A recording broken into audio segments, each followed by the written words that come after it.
Señoras y señores, buenos días. Estamos iniciando una nueva semana de labores. Hoy, no sé si Roberto nos va a corregir, ¿es 1 de marzo o es 29 de febrero? Roberto Ramírez. Primero de marzo. 1 de marzo, que decían que es año bisiesto y que vamos a averiguar, porque también en la computadora me sale 1 de marzo, en el celular igual, y yo no sé a qué calendario acogerme. Pero bueno, estamos en línea con Roberto Ramírez en este inicio de semana, lunes. Son las 8:45. Vamos a hablar de un tema de palpitante actualidad con Roberto. Él fue director eh, de la cárcel, del centro de rehabilitación, vamos a decirle con ese nombre mejor, de la ciudad de Ibarra, psicólogo en este centro. Es doctor en psicología jurídica, ¿no, Roberto? Nos va a aclarar Sí, más adelante. señor. Vamos a hablar de ese tema de la crisis en los centros de rehabilitación. Los candidatos presidenciales en la última campaña nunca hicieron referencia a ese tema del estado que se encuentran los centros penitenciarios en el país. Y claro, esto es ya una eh, crónica de una situación anunciada, lo que ocurrió hace pocos días. No esperábamos tanta violencia como sucedió en 3 o 4 cárceles del país, alrededor de 79, 80 muertos, dicen unos 79, 80 otros. Muy bien, entonces con Roberto vamos a desarrollar la siguiente entrevista. ¿Cuál es, en primera instancia, la opinión, el comentario que hay respecto de lo que ocurrió en el país, en las cárceles? Tú como conocedor de la materia, porque fuiste director del Centro de Rehabilitación Social de Ibarra. Buenos días, Roberto. Te saludamos cordialmente. Bien, Jaime, buenos días. A los que me escuchan y me ven, buenos días también. Bueno, la experiencia de haber trabajado en el sistema carcelario durante 18 años y medio me da la oportunidad de poder ilustrarles a ustedes esta entrevista que creo yo debe ser lo más constructiva posible y lo más objetiva. Nunca hemos observado jamás en la vida algo que se ha presentado de esta naturaleza. Y no porque no ha habido bandas, siempre ha habido bandas, siempre ha habido grupos delictivos dentro de las cárceles, eso lo sabemos todos. Y para eso, pues, las directrices que nos daban los directores era totalmente claro. Cuando nosotros teníamos el olfato de saber de que algo puede pasar o alguna información se daba de que algo peligroso podría darse, teníamos ya un grupo de élite que se llamaba el Grupo Gamma, un grupo de guías penitenciarios muy bien capacitados que iban a auxiliar, a aportar, a realizar el contingente de seguridad necesario para que se pueda producir un motín, alguna situación. Entonces, esto no hemos visto antes. Para mi criterio, esto estaba ya deliberadamente establecido, porque todas las imágenes que hemos tenido y que hemos conocido lo subieron estos grupos delictivos mismos, lo subieron al YouTube y lo conocimos todos a través de ese sistema. Esta situación, para mi criterio, amigo Jaime, marca un antes y un después de una situación que en cárceles en el Ecuador ya sabíamos sobre el hacinamiento, sobre la sobrepoblación, eso ya sabíamos, pero que podría llegar a estas alturas, a estos extremos, no de violencia, sino de una masacre humana. Sí, sí, nos llama la atención y nos pone, no sé qué, yo diría en un dilema de saber, bueno, ¿qué ha pasado antes? Dos momentos en que se declaró de emergencias de las cárceles y se dijo que todo el presupuesto estaba listo ya para superar y nada de esto se ha dado. Es decir, hay muchas situaciones que conversar y más que todo darnos cuenta de que este no es un problema de las cárceles, no es un problema de los delincuentes o de las personas que están en las cárceles y sus familiares, este es un problema de toda la sociedad, porque la idea que podríamos tener de quién está en la cárcel es de que ha cometido un delito, pero también tengamos la idea de que ahí en la cárcel están los delincuentes reunidos, afuera en cambio están libres. Entonces hay que ver también las consecuencias sociales.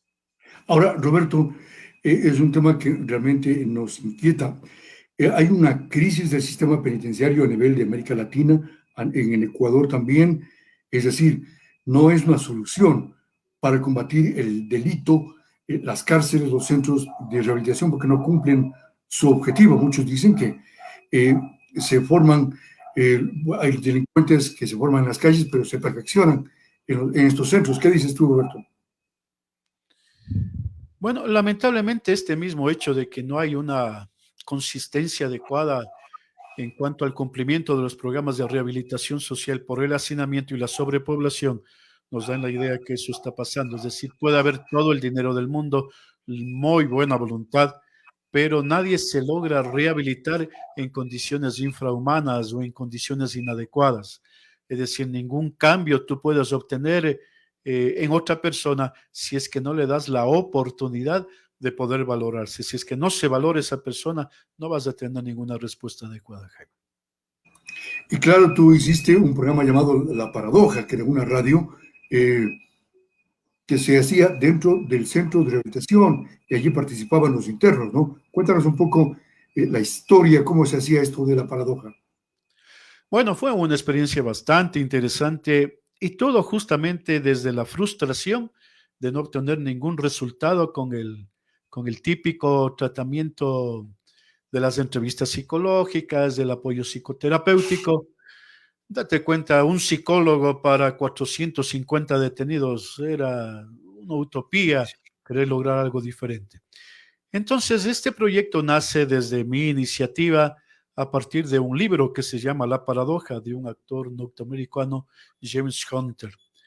Este libro de la paradoja nos establece de que algún momento nosotros deberíamos buscar un liderazgo hacia nuestro interior. Y ese liderazgo es poder conocerse a uno mismo y establecer mejores pautas de saber que mi vida tiene que cambiar, pero no porque los demás lo exigen, sino porque yo me doy cuenta que es necesario cambiar.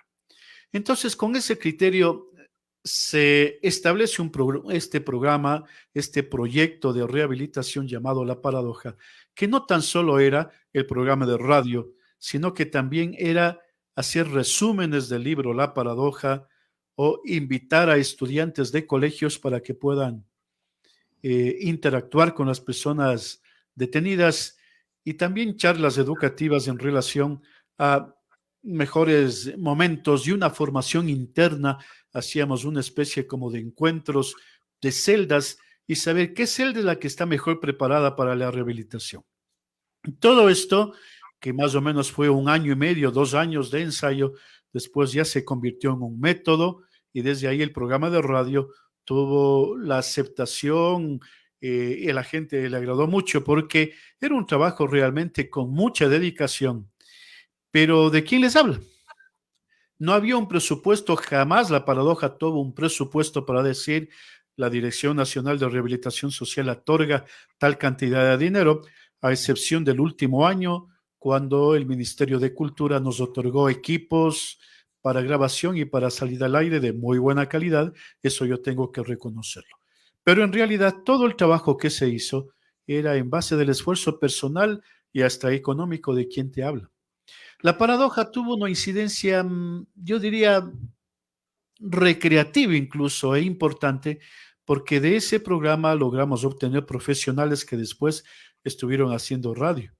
Por ejemplo, había una chica colombiana, Paola Realpe, que después ella fue a hacer radio en Radio Popular, me acuerdo, Radio Mágica de aquí de la provincia, y después una emisora en Quito. Es decir, se logró tener alcanzar, diría yo, los propósitos de la paradoja, pero desde luego con limitaciones tremendamente difíciles. Y es por eso que yo no sé si es que sigue o no el proyecto. Yo salí ya de rehabilitación social y no tengo pues la certeza de que esté o no realizándose el proyecto en las condiciones que yo lo llevaba a efecto. Ahora, Roberto, debe ser, tú trabajaste 18 años ahí en el centro de rehabilitación, debe ser complicado, difícil, mentalmente muy traumático, diría yo, estar en una prisión. Yo nunca he estado, y te confieso, pero aunque dicen que es la casa del jabonero, el que no cae resbala, pero allí debería haber mucha actividad recreativa, actividad laboral para utilizar el tiempo adecuadamente, lectura, no sé, música.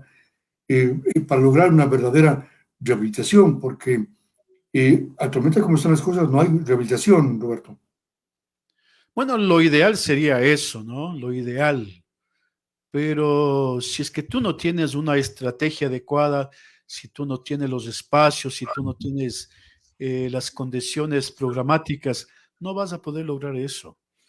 No hay ya en la práctica diaria, no hay la posibilidad de que una habitación, porque no son ni celdas donde duermen 14, donde hay espacio para 14, 15 personas, tú tengas para 30 en talleres donde máximo pueden ingresar 12, 14 personas de 450.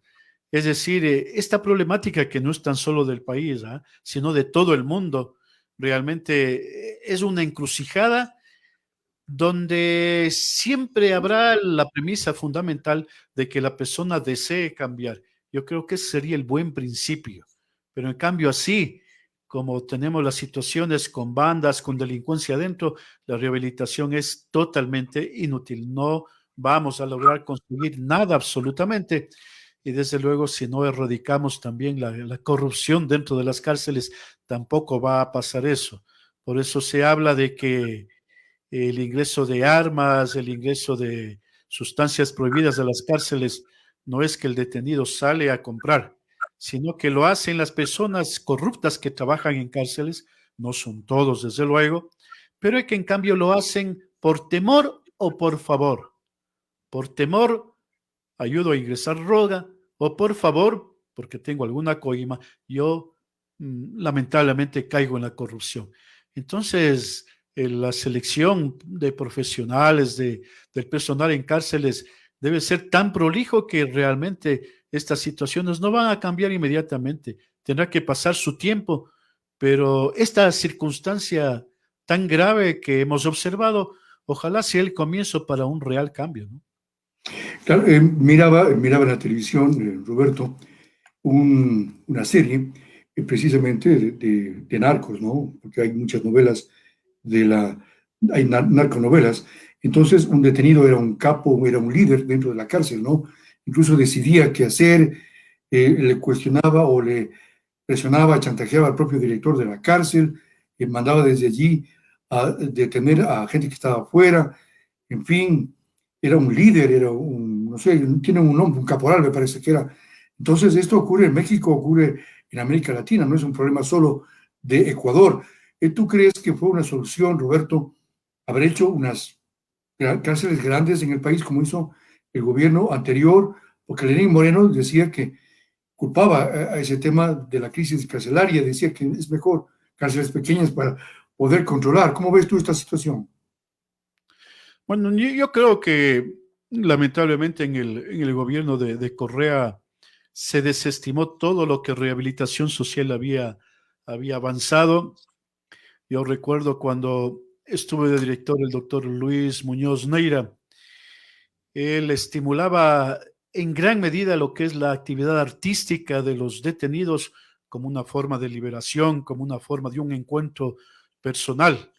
Entonces yo estaba participando incluso en esos proyectos y date cuenta, teníamos giras artísticas con grupos de danza, de canto, de expresiones artísticas y hacíamos recorrido por todas las cárceles del país, ¿sí?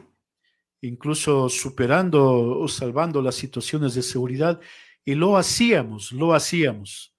Es decir, había una directriz que te permitía consolidar los propósitos que tú tenías, ¿sí?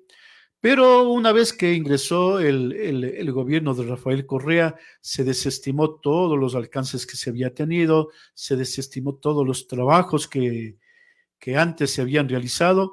Mi mismo proyecto de La Paradoja, eh, llegaron a considerar de que debe ser ya un proyecto que se ha logrado a través del esfuerzo del gobierno de Rafael Correa, desestimando todo el interés que hoy había puesto ahí.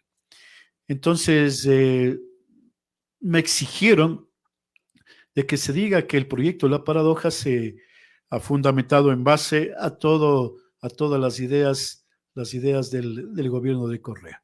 Yo no estuve de acuerdo con esas situaciones y Y desde luego fue mi salida también de rehabilitación social al no haber aceptado de que la paradoja fue una iniciativa de quien te habla y de un grupo de personas.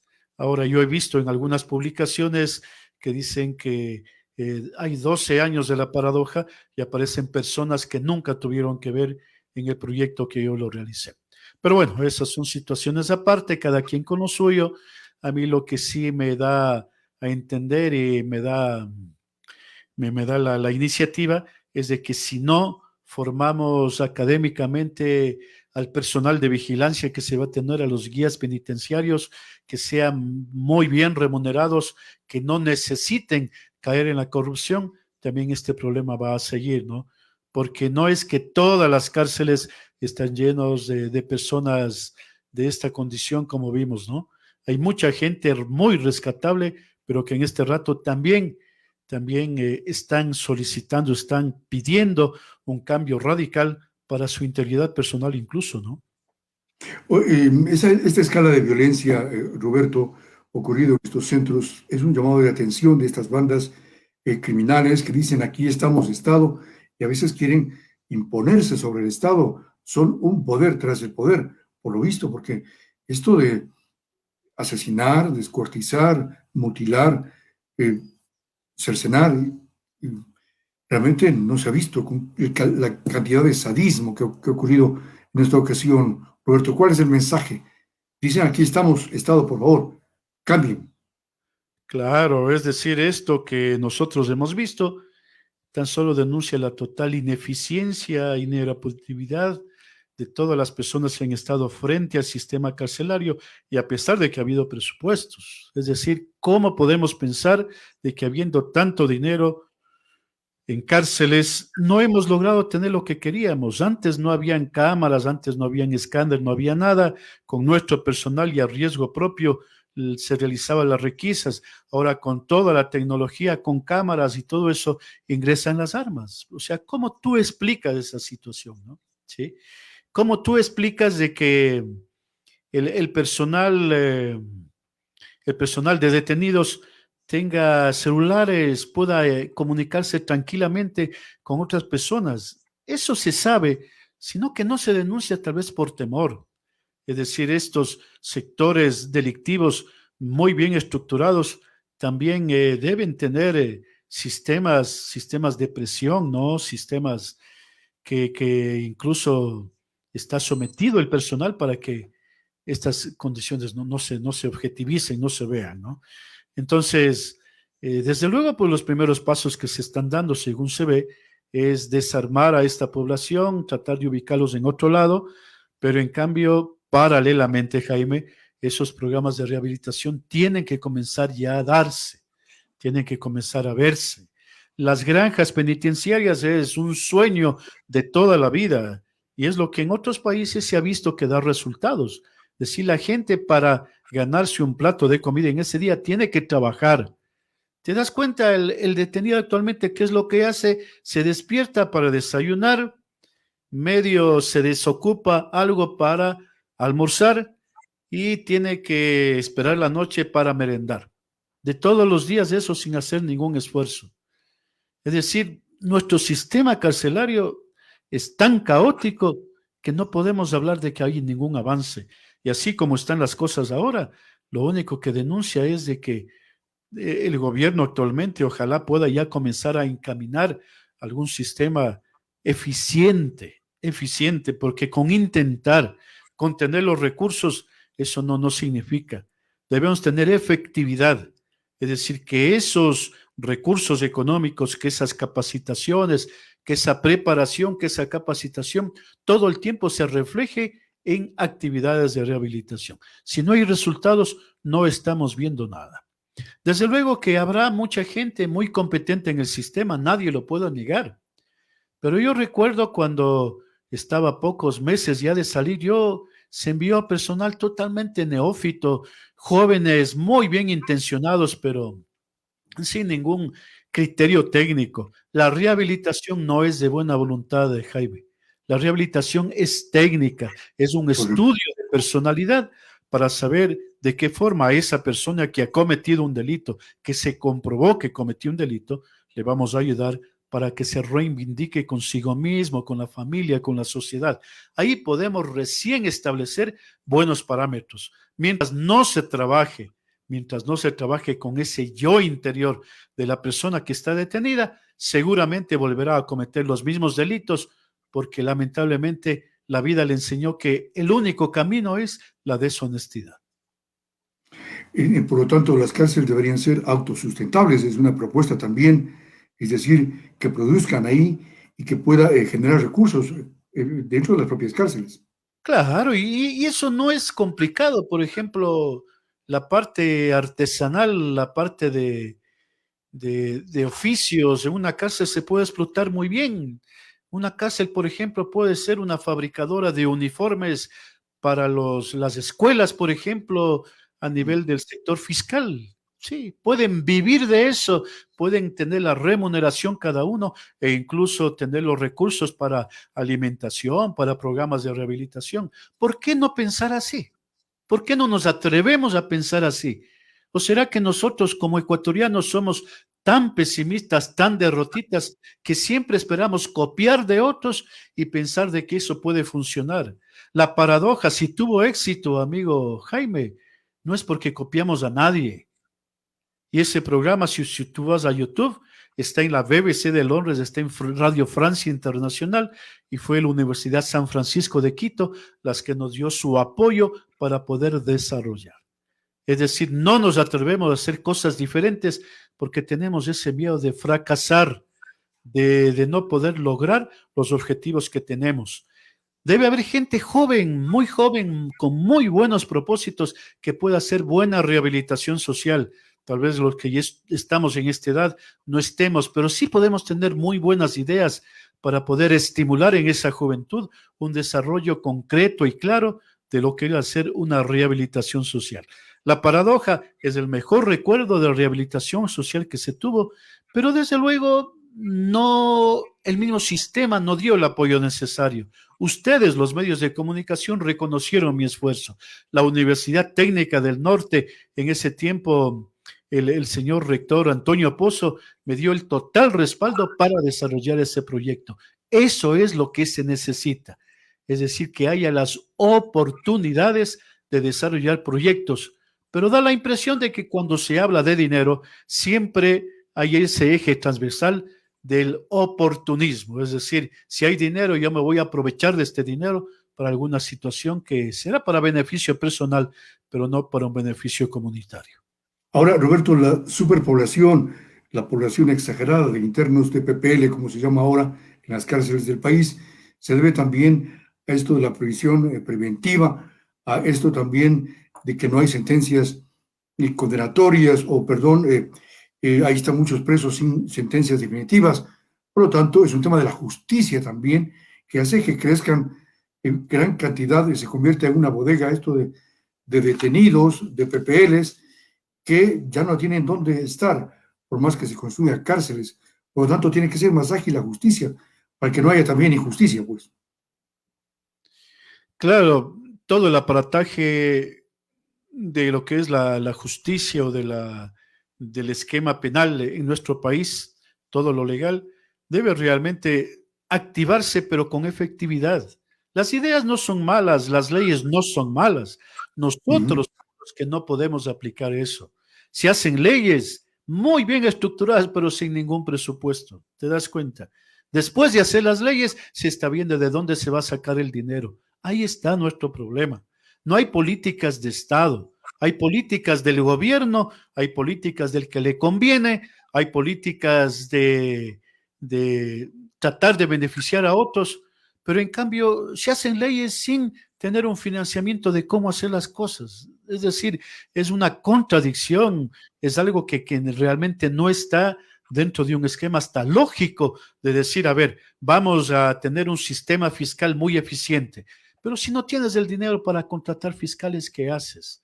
Vamos a mejorar el sistema carcelario, pero tú necesitas este rato casi 5,000 hombres y tienes 1,700.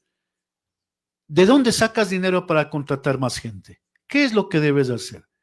Entonces, es algo muy complejo, no es coyuntural, es algo que debe cambiar hasta la forma de pensar, hasta la forma de ser de nosotros, debería ser diferente.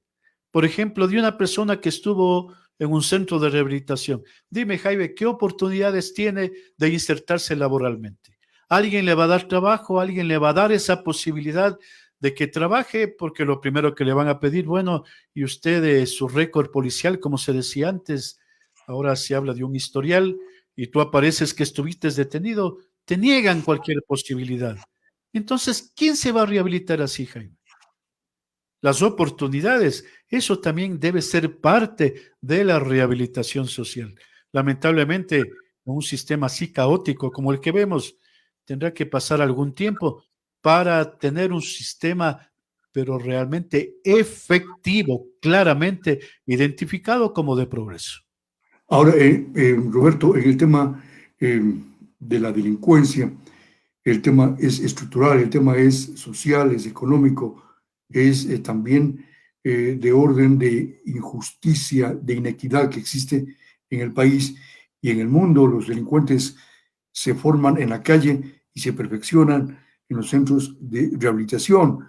Por lo tanto, diría que la delincuencia es algo que crece, la pobreza es el caldo de cultivo para que exista la delincuencia sin querer justificar hechos criminales, pero sí la necesidad de comer, de vivir, de vestirse incluso, Roberto.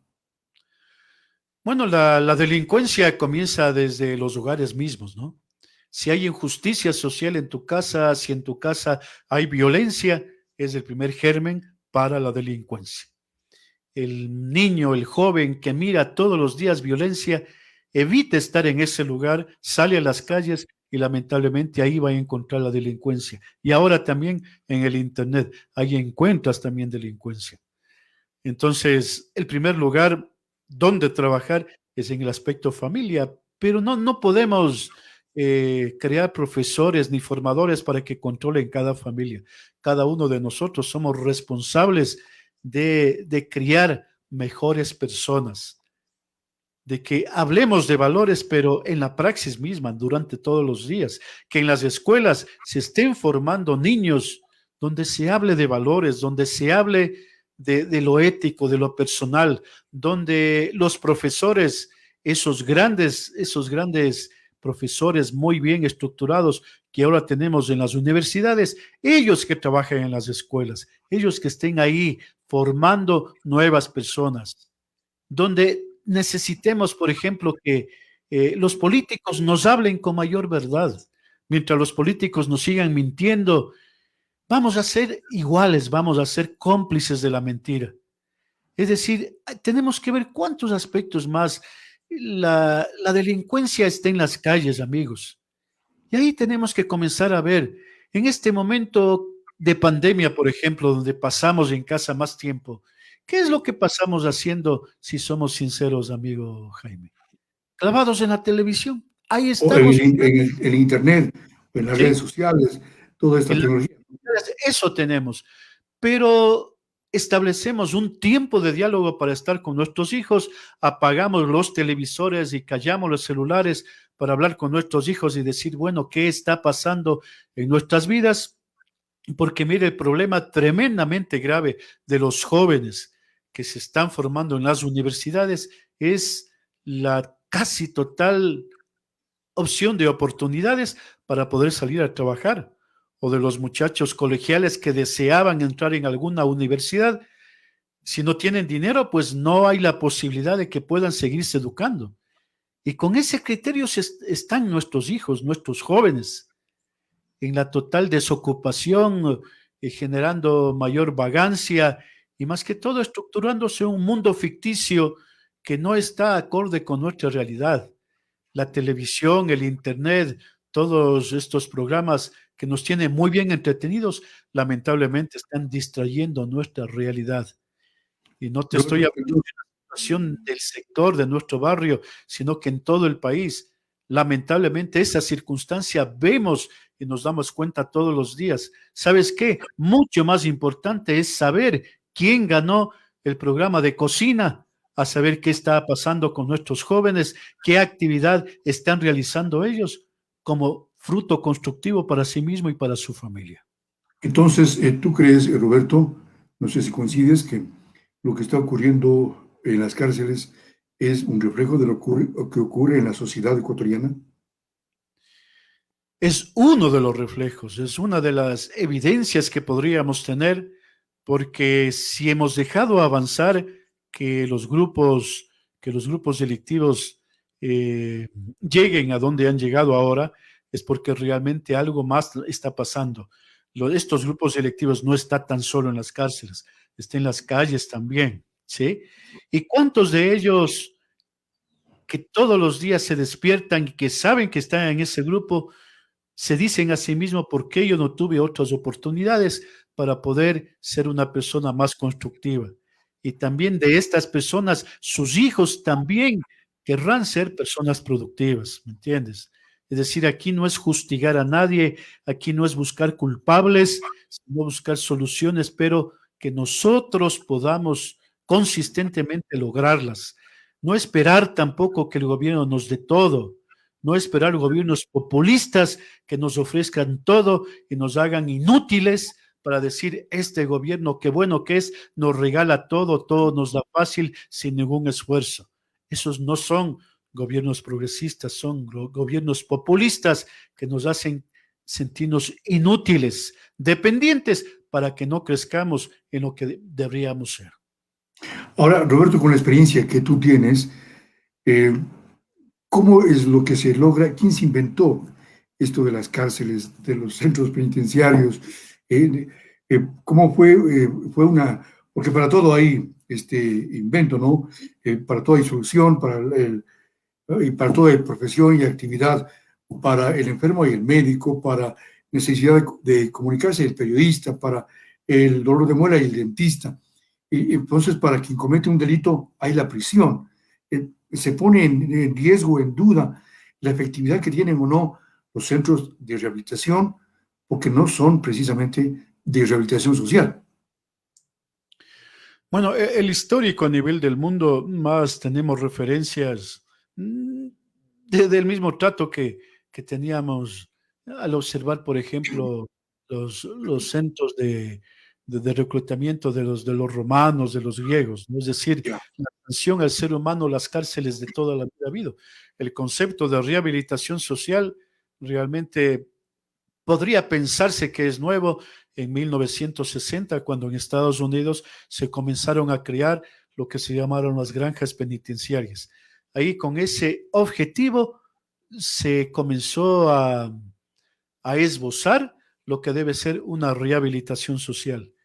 Pero con este concepto, o sea, de crear gente que se correcto. valore a sí mismo, que cuando salga de las cárceles diga, yo voy a comenzar una nueva vida y yo necesito tener nuevas iniciativas para formarme. ¿Sí? Pero si vamos con estas situaciones que pasa en Brasil, las cárceles, en Argentina, en Chile, en todo lado, observamos que hay problemas, es porque realmente la corrupción está enquistada por todo lado. Es decir, el delincuente seguirá siendo delincuente mientras haya otro que le compre lo robado, ¿no es cierto? Mientras Claro, nosotros respaldemos a la delincuencia haciéndoles la corte y tantas cosas, la delincuencia seguirá siendo ahí. Mientras nosotros no denunciemos al delincuente, la situación seguirá dándose ahí, ¿no? Entonces, hay que ver la correspondencia, la responsabilidad que todos debemos tener. Ya te digo, si es que yo sé que alguien salió de una cárcel y estuvo muy bien recuperado en la rehabilitación, yo le voy a dar la oportunidad de que trabaje. Pero si yo sé que hace 4 días salió de la cárcel, lo primero que voy a pensar es de que este no viene a trabajar, sino me viene a robar, ¿no es cierto? Ese concepto lo vamos a manejar. Entonces, históricamente la rehabilitación social tiene muchos pasajes. Yo creo que en nuestro país ha habido siempre buenos intentos, pero nunca una política de rehabilitación social a largo plazo. Cada gobierno ha venido con sus propósitos, con sus ideas, con sus cambios, con sus iniciativas, pero nunca se ha dicho, bueno, este programa va a ser estructurado para 20 años y en 20 años vamos a reformularlo, vamos a ver qué pasa. Entonces eso tenemos que ver, porque lo que vimos en las imágenes evidentemente nos Como genera el, un conflicto sí, interno tremendamente fuerte de lo que es una masacre, pero no todas las personas que están en una cárcel piensan igual, de no, acuerdo. no todos. ¿A cuántos que me miran tendrán familiares, tendrán amigos que están detenidos y que están rezando, sufriendo todos los días para que algún rato a su familiar no lo maten, ¿no? ¿Sí? Entonces, Y hay que entender eso. Desde luego que esto nos puede sacudir, pero tampoco nos escandalicemos de que todo en las cárceles funciona así, ¿no? Esto es algo que aparece muy negativo, pero que todos tenemos que arrimar para que la realidad pueda cambiar. bien, dos inquietudes finales a Roberto Ramírez, experto en este tema, porque él trabajó allí como director del Centro de Rehabilitación y también como psicólogo. Roberto, entonces, ¿cuál es la alternativa? ¿Cuál es la salida? Porque van a hacer soluciones parches y los transfieren a otros lados, a los más peligrosos, en fin, pero eso es transportar el problema a otro sitio. Ya el alcalde de Cuenca hablaba que de la cárcel de Turi se lleven a los más peligrosos, entonces, ojalá no los traigan a Ibarra, pues. Entonces, hay siempre esa preocupación.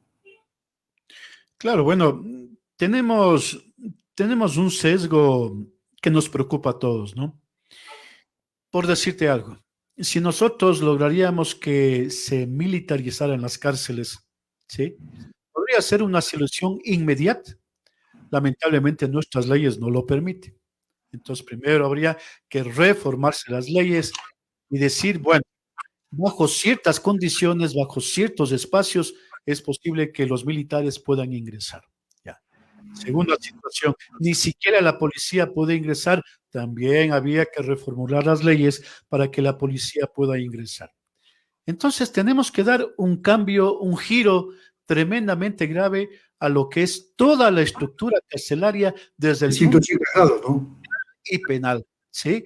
Es decir, una reforma totalmente contundente donde todos digan, bueno, de aquí en adelante las cárceles van a estar manejadas por este sector o que se pueda crear un sector, por ejemplo, o una rama diferente de las Fuerzas Armadas que diga va a estar a cargo de este sector las cárceles, ¿sí? Porque evidentemente si no hay disciplina, si no hay un control adecuado de que no hay evasiones y tantas cosas, tampoco podemos hablar de una buena rehabilitación. Entonces, yo pienso que se debería pensar, pero ya, en hacer un cambio radical, totalmente radical, en lo que son las leyes a nivel del sistema carcelario, del sistema penitenciario. Segunda situación, a la par también, permitir de que los funcionarios penitenciarios sean capacitados a nivel internacional con buenas condiciones profesionales de tercer nivel, de cuarto nivel, a nivel penitenciario, con el fin de que ese conocimiento realmente sea revertido en el trabajo diario, ¿no?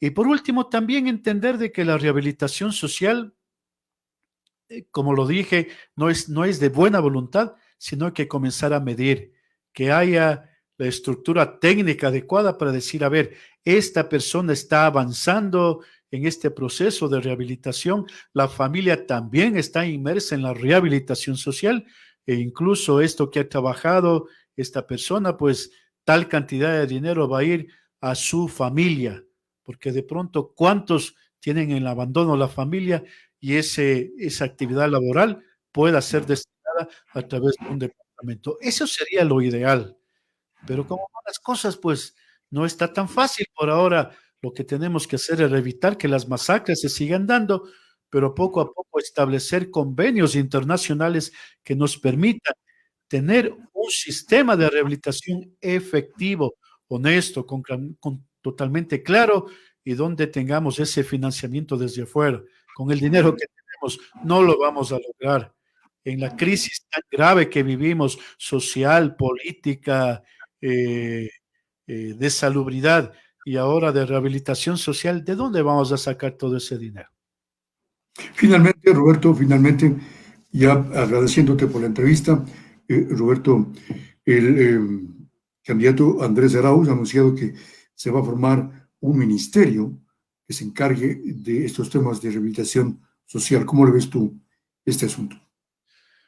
Bueno, mientras estas iniciativas sean honestas, sean claras y no sean direccionadas para sacar ningún beneficio, pues todos aplaudiremos esta idea, ¿sí? Pero no para generar un ministerio de burocracia, sino un ministerio de actividades, un ministerio técnico, donde esas tareas o esos proyectos realmente se lo vean, se la puedan ver todos los días, ¿no? Y yo pienso que todos los candidatos deberían también pensar así, pero en el sentido de fortalecernos y de saber de que las cárceles no se hizo para embodegar personas, perdón el término, ¿no? Las cárceles se hizo para poder valorar a esas personas que alguna vez cometieron un error, de que puedan reivindicarse, de saber que esas personas tienen padre, tienen madre, tienen hijos que estarán siempre en espera de un cambio radical. Mi agradecimiento a ti, Jaime, por la entrevista y desde luego que podamos seguir conversando en cualquier otro momento. Gracias a Roberto Ramírez, el doctor en psicología, por esta importante entrevista. Nos veremos pronto, Roberto, que la pases bien.